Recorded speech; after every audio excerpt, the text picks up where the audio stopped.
Comme plus de 40 millions d'enfants en Inde, ce petit garçon de 4 ans souffre de grave malnutrition.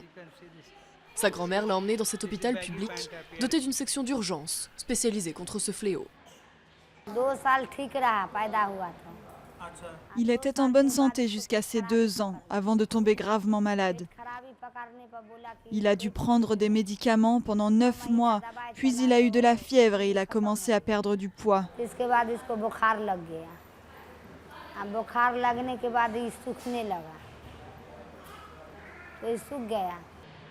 L'Inde ne compte que quelques unités comme celle-ci. Les autorités locales ont déclaré vouloir en ouvrir dans chaque hôpital public du Bihar, l'état le plus pauvre du pays. Les gens manquent d'informations. Ils n'ont pas été éduqués sur les pratiques nutritionnelles. Donc ce n'est pas qu'un problème clinique, c'est aussi un problème social, éducationnel et politique.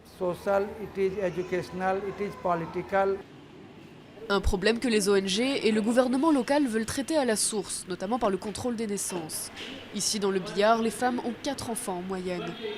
Le gouvernement travaille dur pour faire baisser la population. Et nous ne pouvons pas forcer les gens à se faire stériliser. Donc le principe de base est de les éduquer, de leur dire que 2 enfants, c'est suffisant.